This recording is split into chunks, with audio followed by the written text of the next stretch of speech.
Welcome to my channel जार ना होची मॉम्स किचन।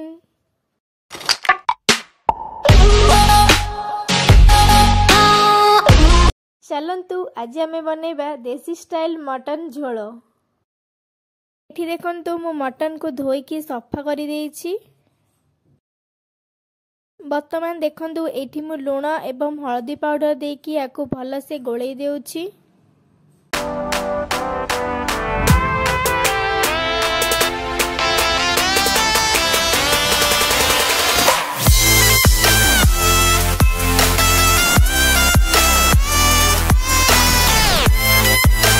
वर्तमान देखंतु एठी मु सोरिष तेल को देउछि याकू भल से टिके गोळेई देउछि।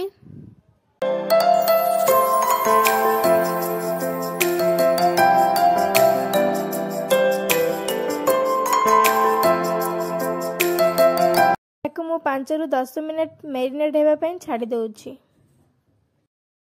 एपटे देखंतु मु गोटे करेई को नेइछि एथिरे मु सोरिष तेल को देउछि। एठी देखंतु तेल गरम हो गलानी मु तेजपत्र को देउछि। एहा परे किछि गोटा मसला को देउछि एहार भल टेस्ट आसीबा पई।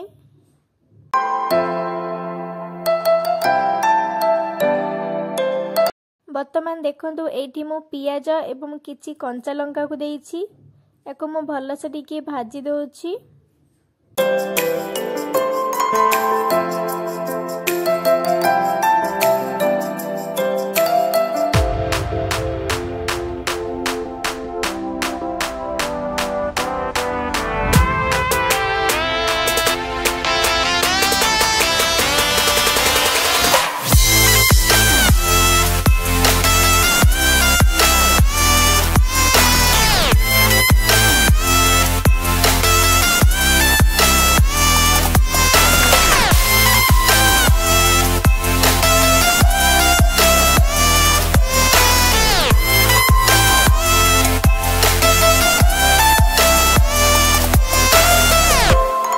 वर्तमान देखंतु एठी पियाज भाजी गलानी मु एठी अदा रसुन पेस्ट एवं प्रिया पेस्ट को देउछि।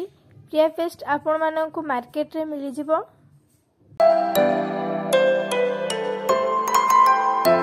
एठी देखंतु मु ए सब को भल से टिके गोळेई देउछि।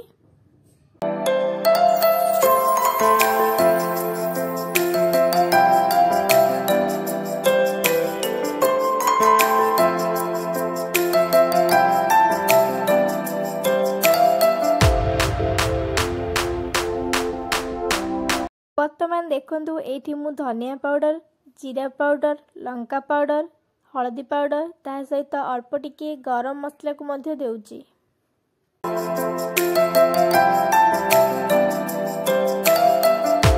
एठी देखंतु मु ए सब को भल से टिके गोळेई देउछि जा द्वारा कि मसला भल से भाजी हे परिबो।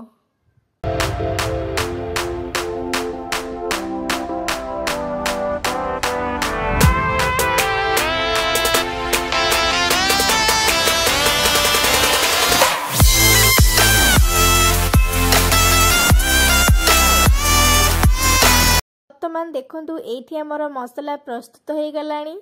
एठी देखंतु मु मैरिनेट कर रखिथिबा मटन को देउछि।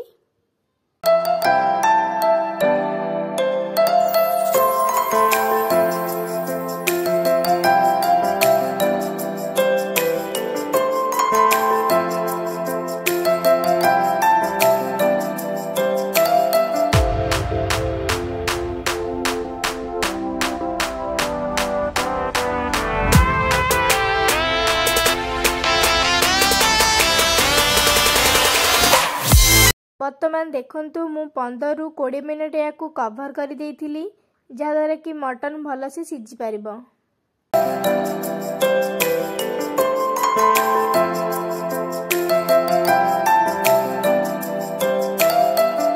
वर्तमान देखंतु एठी मु भाजी की रखिथिबा आलू को देउछि।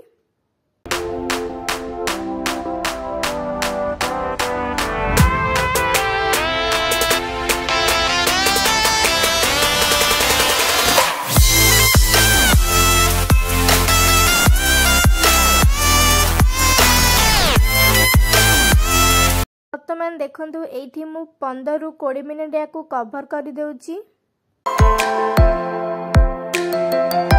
एठी देखंतु मु गरम पानी को देकी याकू भल से टिके घांटी दउची।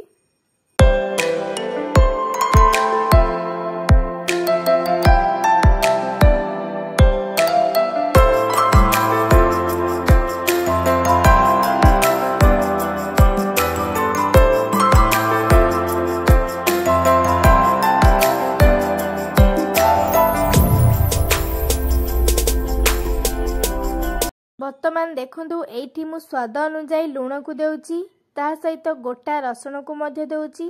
आपण माने चाहिले गोटा रसुण को स्किप कर परिबे।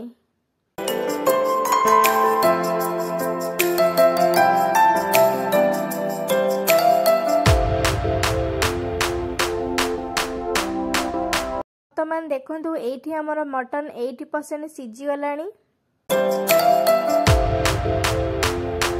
बर्तमान देखंतु एठी मु चिकेन मसला को देउची, ता सहित अल्प किछि कस्तूरी मेथी को देउची, जहा द्वारा कि भल टेस्ट एवं बास्ना मध्य आसीबो। आपण माने चाहिले एठी धनिया पत्र को मध्य ऐड करि परिबे।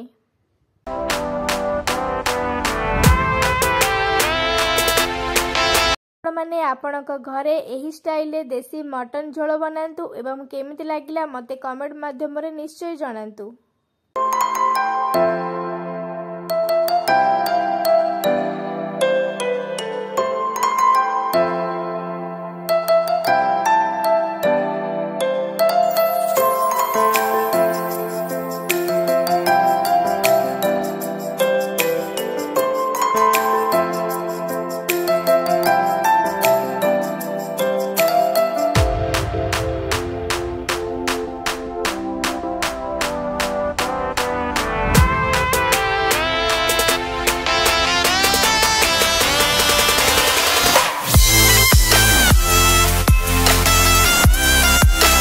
Thank you for watching. Like, comment, share and subscribe.